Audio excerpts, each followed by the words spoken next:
everybody. You'll have to forgive me. Sorry, I'm a little dazed right now. This SBS, this one should come with like a whiplash warning. All right, this one was like it knocked me around a little bit. Like I'm just reading the SBS and I'm just blah, blah, blah, blah, blah. Okay, what? Sorry, Oda. Oh, dude. Like earlier, I was upstairs. I didn't even know it was going to be out today. All right, like I knew it was coming up on the horizon. And we're going to get it soon, but I'm upstairs reading Kingdom.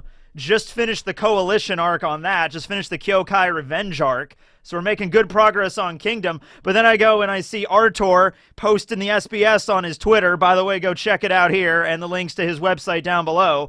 I'm reading this, and this is getting into the realms of like, okay, couple of years ago, there was an SBS that there was like not mistranslation, it was just fake information that was given out. It was like Oda was answering questions that he would never usually answer, like who would win, Mihawk or Shanks? And it was like, well, you know, I think Shanks would win, you know, and it's just like, what? Oda said that? That's crazy. You know, it was giving vibes off like that, where I'm just like, is some of this stuff legit? But no, it's legit. It's in SBS 109, so We'll open it up today, but seriously, I'm telling you what, you might want to prepare yourself. If you have like seat belts on your chair you're sitting in right now, you know, you might want to fasten those, okay? First off, before we get into the SBS though, like the cover of Tankobon number 109, chef's kiss. Fabulous. Really good. I'm happy that Kuma is happy. I'm happy that Oda drew Kuma smiling and having a good time there with his family and friends. You know, Bonney, his daughter is with him. Vegapunk, Kizaru, everybody's doing the dance. Happier times. Luffy's in Gear 5th dancing around behind him. Absolutely great. I think it works a lot better than the alternate cover. There was actually a sketch that Oda released of like an initial design of Volume 109, and it actually had Saturn on it, and I think that one had like Kuma actually frowning on it, and it was like Saturn would be like looming over Kuma like, I am the spider demon that ruins your life and killed your wife. You know what I mean? Like that kind of crap going on in the back. So I'm glad Oda didn't do that. I mean, it would look pretty cool either way, but like this one is better. I think we can all admit. Oh, Kuma deserves to have something happy going on, right? All right. So with that being said, let's dive right into it.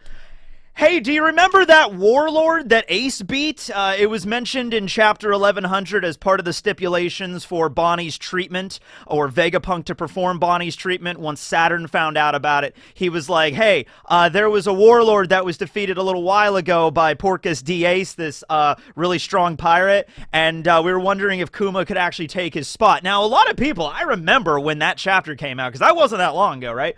And so it was mentioned that, like, oh, he beat a Warlord. People thought it was Jinbei. People thought like, well, yeah, Ace fought against Jinbei. Remember? They had that really long battle that lasted like a week or something, and they eventually both collapsed, and that's when Whitebeard showed up, and that's how Ace joined Whitebeard's crew and everything like that. It's like, no, that wasn't Jinbei. I think timelines don't add up for that, and Jinbei wasn't like permanently defeated. You know, that wasn't really more of like, you know, I'm gonna, you know, defeat you permanently and for good, you know, and Ace might have killed this guy that we're gonna talk about here in a minute.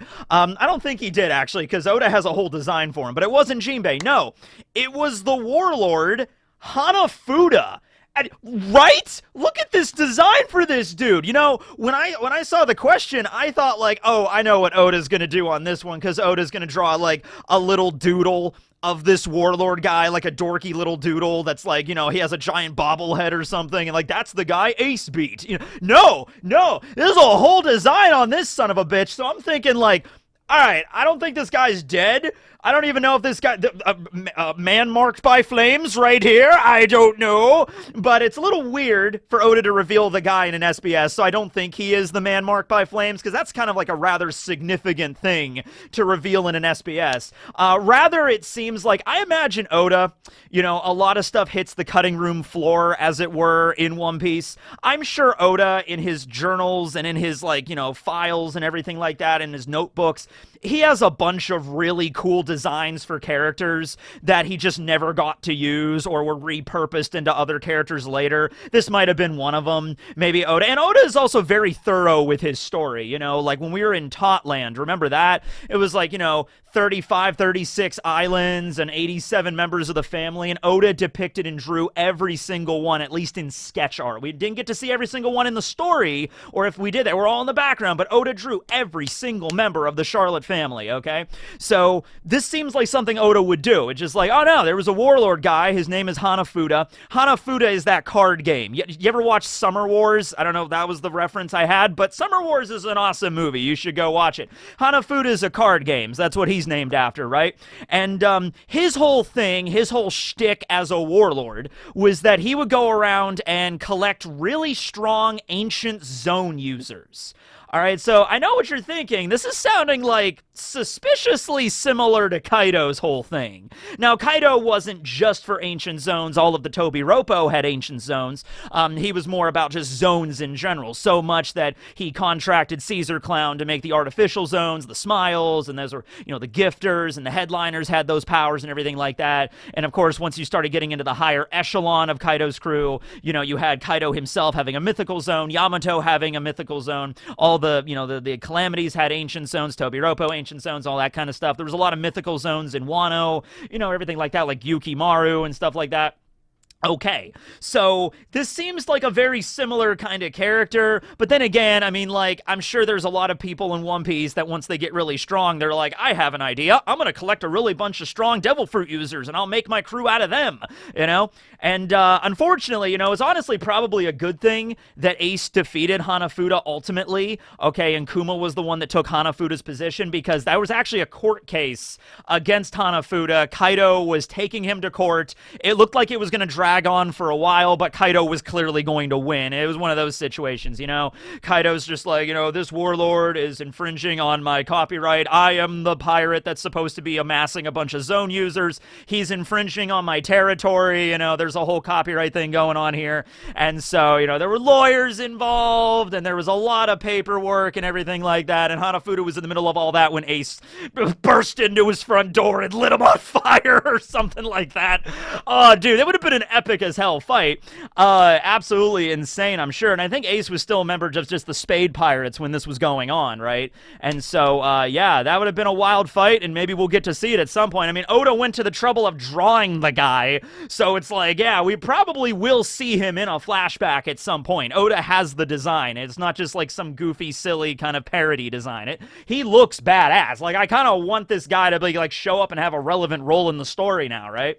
And it also just goes to show, like, there's a lot of warlords we don't know about, right? If you take what Burndy World said as canon, which is a little bit because it was in an OVA, the warlord system was established sometime in the last 30 years. So like 30 years ago when Burndy World was an active pirate, that the system did not exist. So there's probably quite a few. Like the first generation we saw was clearly not the first generation. You know, there was some that existed before then and stuff like that. And so this is just one of the members. There was also a dude that was mentioned by Zephyr in Film Z that actually took his arm. So, and I think that was during the 2-year time skip. So a lot of people were saying it was Weevil. And it couldn't have been Hanafuda though, because Hanafuda was defeated. This was 4 years prior. So this was right after Punk Hazard occurred, right after the big events of Caesar detonating a giant nuke that wiped out Punk Hazard and Vegapunk moved to Egghead. This was back when it was just laboratory number 8 and it hadn't been built up as Egghead Island yet. It was just a laboratory, a government lab on this island. And so that was when this was all going on. So that was about 4 years ago, okay? So that was when Ace defeated Hanafuda and everything like that. But yeah, pretty cool design for Hanafuda there. But if that's not enough for you in this SBS, oh, don't worry. That is just the tip of the iceberg. We're going to be moving on here. Hey, you guys want to know about Fujitora's sword? Yeah, I want to know. Fujitora's little cane sword he swings around. He uses in conjunction with his gravity powers. Pretty cool ability, right? Okay. Well, it's a Saijo Awazamono. Yes, and its name is Yakuza Kasen, or Yakuza on the front lines. All right, that's cool name, and it's a Saijo. Waza Mono. There you go. So there you go. Yeah. And I mean, like, hey, you know what? Not every single Saijo Awazumono has to be really elaborate, like Yoru or Ace or, Murakumo Giri, which is Whitebeard's Naginata. It doesn't have to all look extravagant and crazy. And it's funny, because we were just talking about this not long ago, because when Ethan Baron Venus Juro was, fighting Zoro, right, the sword changed. I made a video about the Shodai Kitetsu not long ago, another Saijo Awazumono grade sword. And yeah, it changes to like, what was it called? I wrote it down. A Shirasaya. A Shirasaya is like a very simple sword mounting that doesn't have a guard or anything like that. It's actually not even designed to be used for a sword that's active. It's designed for like when you're storing a blade for like long term. And Fujitora is kind of using that with the mounting and the scabbard, also kind of like a cane sword because he's blind, right? So yeah, it's a very basic, simple looking sword. There's not really much to it, except the fact it's just one of the 12 greatest swords in the entire world. And it was forged by Fugetsu Kisaburo. All right, so Fugetsu is one of the noble clans in Wano. We've actually seen a member of the Fugetsu clan before. It was actually one of the daimyos, the daimyo of Kibi. So we're getting a lot of Kibi stuff. Oda didn't really focus on Kibi too much in the Wano arc. It was like the least shown region, and we didn't really focus on anybody from there. But, we have Kibi in Yamato's cover story right now. And then we also have, the Fugetsu clan, which was in charge of Kibi. So Fugetsu Omusubi, the rice ball dude, that was the daimyo, one of the 3 daimyos that were locked away in the cave that Yamato met, and eventually they sacrificed themselves. That was one of the Fugetsu clan members. And then so there was another member. I don't believe we've ever met Kisaburo. I think the only Fugetsu clan member we've met was Omusubi. But there was a great, swordsmith in Wano and forged the Yakuza Kasen. And then Fujitora ended up with it somehow, which also raises other questions, like how did Fujitora get the sword? Fujitora always gives off, he's the blind samurai, you know what I mean? He's the blind samurai that's like wandering on the road, and it's like, okay, old man, I'm gonna rob you now, and then that's when he's like, how dare you? And he like slices you up and you die like 10 times before you hit the ground, you know what I mean? So, yeah, pretty insane. Well, we know 5 of them now. Yoru, we got Murakumo Giri, we got Ace, we got the Shodai Kitetsu, which isn't 100% confirmed yet, but it's Ethan's sword. And then now we have Yakuza Kasen.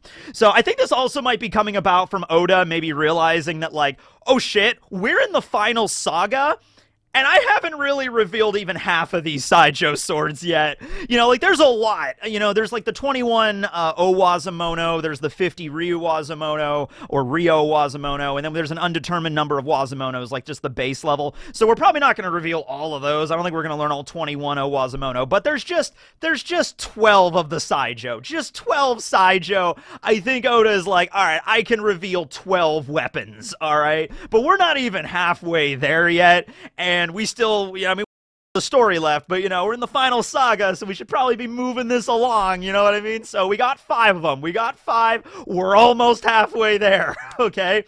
Which just makes it way more, because Fujitora is such a badass swordsman, okay? Not even getting the gravity powers involved, which is already broken beyond, like Fujitora literally unsheathing his sword and summoning just a meteor, he can just kind of do that, is already really broken as hell. But then add just, oh no, he had a Saijo the entire time. It's like, wow, okay, I mean, that fits, definitely. Dude, I really want to know Fujitora's backstory. Who's with me on that, right? Like, he apparently knows Sakazuki, they have like a little bit of like a connection or something, but I really picture him, dude, as a man that, like, after he blinded himself after seeing the horrors of the world, just sequestered himself out into the mountains.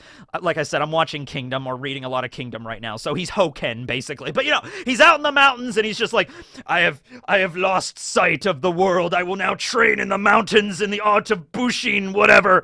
And then he gets the Saijo sword and just goes insane with it, and then after training he joins the Marines and he becomes an admiral like immediately, okay. But anyway, there you go. That's Fujitora. Oh, dear Lord. Okay. So what's next? Oh, hey! Do you want to know who the former member of, the former Empress of Amazon Lily was before Boa? Okay, let's go explore that. Why not? Okay, so this was actually something I was really happy about because I was right about something, right? Okay, so the way that this was phrased, because the question itself was like, hey, Oda, you said that the Empress before Boa died of lovesickness, but the Empress before Boa, second generation ago, that was Shaki. Shaki's still alive, so is that a mistake? And Oda's like, no, you're wrong. Reread the scene. Oda was more polite about it than I was, but yeah, no. So, back when we learned that Gloriosa, well, we knew Gloriosa was a former empress, but then we found out Shaki was a former empress as well. That was when it was like, oh, okay, this is all, being fit together. I made a video about the empresses of Amazon Lily, of the Kuja, and I made this little graphic here. So the current empress is, of course, Boa Hancock. 3 generations ago, we had Gloriosa, who is Granny Neon, who was also a member of Rox's crew. 2 generations ago was Shaki, and that leaves the generation before Boa. So Boa's predecessor of being the Empress. What about her? Well, this is her. Her name is Toritoma, also named after a flower, Toritoma. And, yeah, she's very gorgeous, as you would assume, from an Empress of Amazon Lily, And I don't think this is anything like they're related by blood in the sense that, like, this is Boa's mom, or something like Shaki is Boa's aunt and Granny Neon is, like, her grandmother or great-grandmother. I don't think it's anything like that. Because something we find out, like, as soon as we arrived at Amazon Lily back in the manga in, like, volume 53 or whatever, that culture with the Kuja, strength is beauty and beauty is strength. Like, this is a whole thing about that, right? So, like, the person that would become the Empress would become, like, is the strongest member of the Kuja. Like, that's the whole idea. We don't exactly know about the process. We know Boa became the Empress when she was 18, so maybe there's, like, a rite of passage, like, ritual or something like that, where, the former Empress steps down. In this case, that wasn't necessary because, what was her name again? Toritoma. Toritoma actually is the Empress that did die of the lovesickness. So all of the previous empresses end up catching the lovesickness at some point. Like, this is something that happens. Gloriosa had it. That's why she left to join the Rocks Pirates. It's not directly stated, but I interpret it, and it's heavily implied that Gloriosa had a thing for Whitebeard, because come on now, Edward Newgate arrives, young, strapping, like, 30-year-old Whitebeard are just like, grr, grr, grr, grr, grr. And, Granny Neon immediately, back in her younger years, was smitten by him, as was Buckingham Stussy. Buckingham Stussy was, like, clinging onto Whitebeard when they were attacking God Valley, and Gloriosa was like, oh, do you not have any respect for yourself, Buckingham Stussy? And she's just like, yeah, whatever, just clinging to Whitebeard, So I would assume Neon was into Whitebeard. That was the target of the lovesickness, but she left the island, okay, and that's how that went. Then you had Shaki, who was clearly in love with Rayleigh, and they're basically married right now, at least common law married, living together on Sabaody. And then you had Toritoma, and Toritoma, we do not know who she fell in love with, but apparently whatever happened, she chose to stay and not leave the island, and she ended up passing away, probably pretty young. And then Boa became the Empress after her, and of course Boa contracted lovesickness as well, but she left, and even though it is one-sided, that was enough for her to not die, so there's the situation there. But yeah, previous Empress of Amazon Lily, Toritoma, probably also very, very powerful, and I think also implied, wasn't it mentioned? Well, I don't think she was a previous warlord, but I think it was mentioned that Boa became a member of the Warlords at a young age. Like, essentially right after she became Empress, she was made Warlord because of the status or the exploits of her predecessor, Toritoma. So she must have been really strong as the former captain also of the Kuja Pirates, going out there doing pirating things and, letting the world know of how terrifying the Kuja truly are. And so that, on that reputation alone, when the next Empress came about, that was when the government was like, okay, you know what, we don't even want to deal with the Kuja Pirates anymore with this new captain. Just give her an invitation into the Warlords and see if she accepts, and that was Boa. So I don't know if Toritoma was a Warlord, but, she had the power level at least equivalent to that, right? Okay. Well, that was a crazy SBS, right? I'm sure there's nothing else after that. We could probably end it right here. Oh, wait, no. You want to know stuff about Shiki? Okay, so this one's not really that crazy, but it does give you a little bit of an introspection into the idea that Oda had, relating to the movies and everything. So the question was, hey, Shiki, of course, appeared in the flashback of God Valley, so he was right there, alongside, Whitebeard, and Wang Ji was way in the background, and Roxy Zebek was there, although we didn't really get to see him, and, Captain John was there and everything like that, right? So, obviously he's canon now. I mean, Shiki was already kind of well known to be canon, but the question was, well, I mean, the premise, the plot of the movie, Strong World, movie 10, that must be also canon as well. And Oda's like, well, I mean, if you want to think that, I mean, Oda kind of says, like, look, if you want that to be canon, sure, it doesn't really fit with the rest of the One Piece story. I mean, I guess you could look at it like a parallel dimension kind of thing. Very clearly, the events of the movie, like Merville and everything like that, do not fit. Like, they're never going to be referenced. You know what I mean? Like, Luffy's never going to be like, hey, Zoro, remember that time we went into that flying, like, series of islands and fought against those crazy animals, and there was that clown guy, and, Shiki kidnapped Nami. Like, remember that time we fought against that gorilla?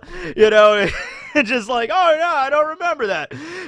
That's never going to happen. However, the interesting part about Oda's referencing Shiki is, yeah, Shiki is, of course, canon. However, Shiki was never intended to have the Fuwa-Fuwa Nomi, or the float fruit. In fact, Oda had it kind of on principle when he was, designing devil fruits for the manga.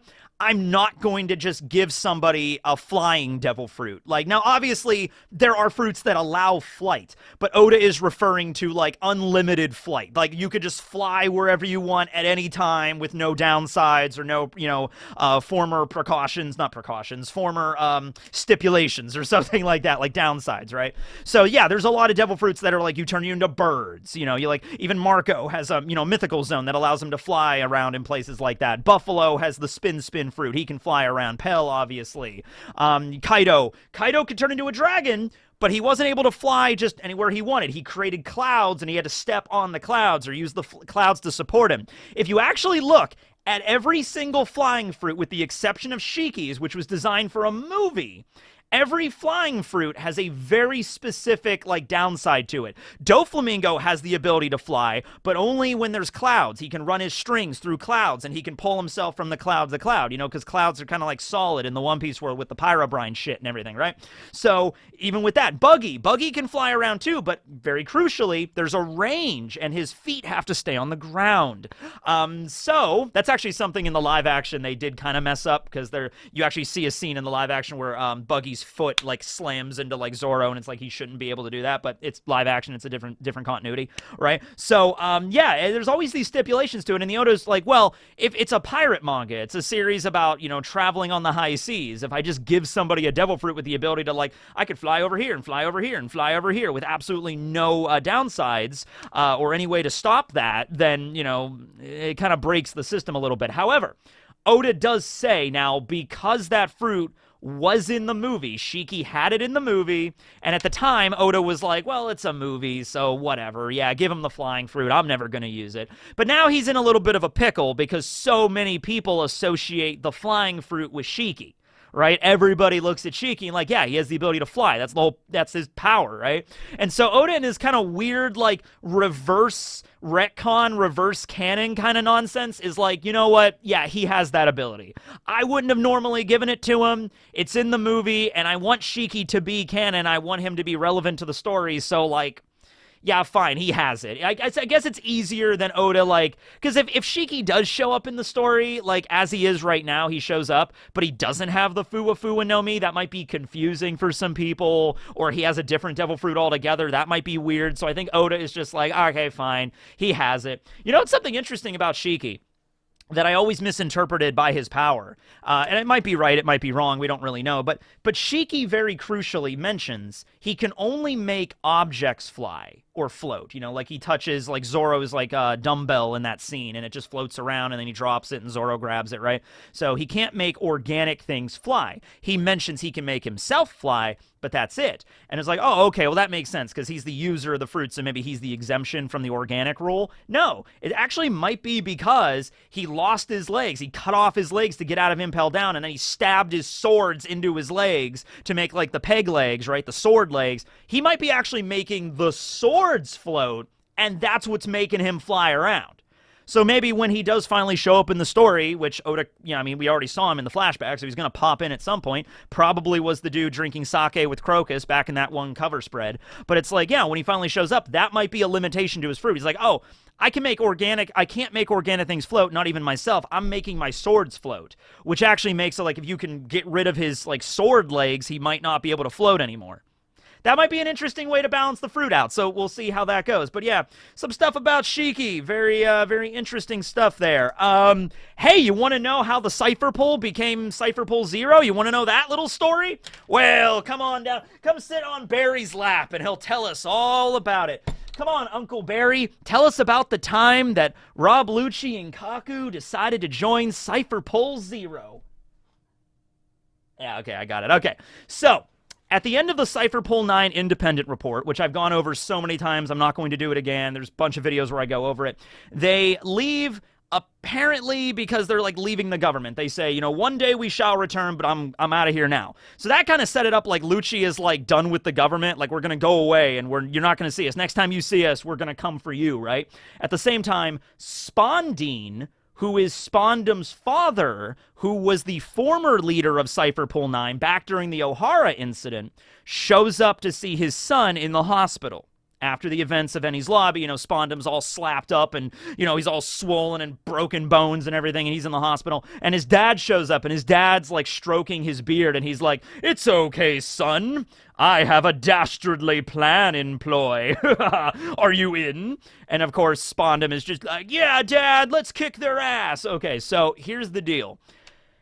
Spandine was kind of doing something like in the underworld. He was kind of going under the table, as it were, under beyond the government's know-how, and he was forming an organization. This organization was made up of various underworld, bigwigs. So maybe like some of the people we saw during, Totland and Big Mom's Tea Party and everything like that. Maybe Dufeld was part of this. Maybe like the guy that was like a heavy drinker and he was like the shipping magnate and everything like that. Like Usen, I think there was another one that was his name. Stussy might have even been involved in this. But anyway, he was basically forming a new organization with the underworld and some of the level 6 prisoners that had escaped, because there was a bunch of level 6 prisoners that escaped. I know this because in every single OVA or movie, there's practically a mention to it. Like in the movie Stampede, Bullet was imprisoned in level 6 and then he gets out. In the 3D2Y OVA, Burndy World was imprisoned and he got out. It happens quite a bit. So they formed together like an organization, I guess attempting to like, I don't know exactly what they were planning. I don't know if it was like a straight up coup against the world government or just trying to do stuff their own way behind the scenes. Now, Spandine was working with this organization, but also he still had strong connections to the government. He might have even been a member of Cypher Pull 0 at this time. I'm not really sure, because he was a member of Cypher Pull 9 and then Spandum took over, so I guess the only higher position is he might have been, a big wig in Cypher Pull 0. Anyway, Spandine used his connections to get Spandum a position in Cypher Pull 0. So you know how like the whole thing with Spandum is he's very, very weak and he's very incompetent, and yet he was the director of one of the foremost best assassin organizations in the entire world, and you really get the idea that he just got that because of like nepotism, because of like his dad or his grandfather or somebody was like higher up than him and gave him the job, not because he deserves it, but just because like, hey, give my son a cushy job in the government. That was basically how he ended up there. And that's the same reason how he ended up in Cypher Pull 0, right? So Rob Lucci, Kaku, Kumadori, Kalifa, Blue Uno, Jabra, they all left to train, to get stronger. Then they uncovered this plot that Spandine was working with this underworld organization. They wiped that organization out, and then they went back to the government to join Cypher Pull 0. So I guess the interpretation of like they were against the government was not correct.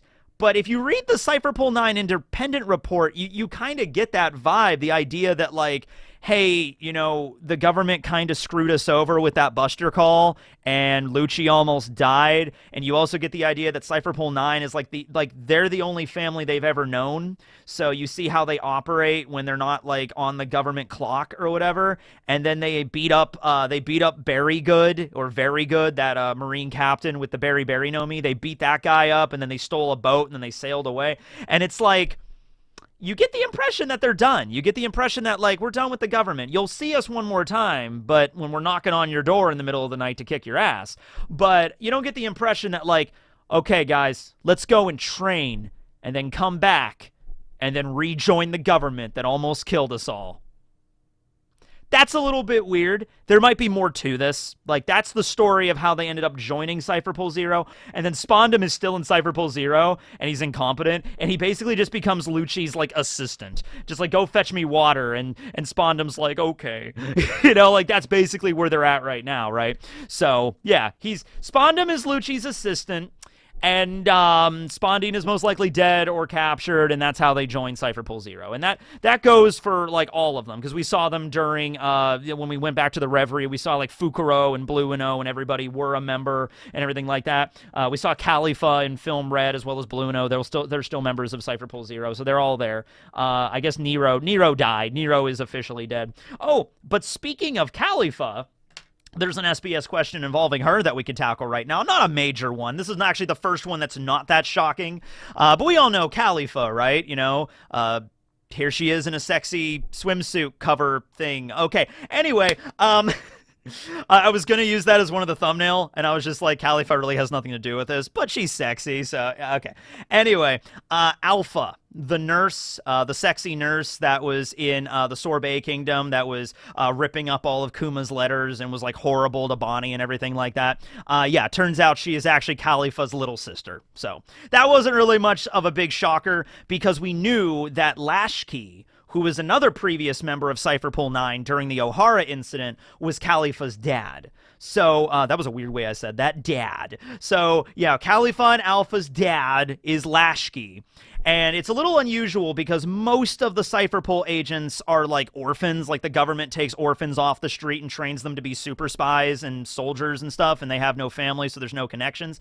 Lashki's not the only one, though, where it, like, is like a family thing. Like, that's the family business. There's also Kumadori. Kumadori's mom was also an assassin. So there's a couple of families like that, kind of like the Zoldyck family of, like, mercenaries or assassins and stuff like that work for them. But most of the time, like, Lucci, Kaku, Blue and O, they were all orphans that were just found by the government and basically kidnapped off the street and raised to become spies, and that was their whole deal there. So yeah, Alpha and Kalifa, they're related, and Kalifa was a member of Cypher Pull 9. Her little sister was a member of Cypher Pull 8. It makes sense. Okay, what else? Are we done with the big questions yet? I think we might be. I think we might be done with all the holy crap big questions. Little bit on Bonney's crew. We just find out the names of some of them. There was the dude that was the fisherman, and he was named Gyo-Gyo. We learned his name during the flashback. But then there was a guy named Tots, like Tater Tots.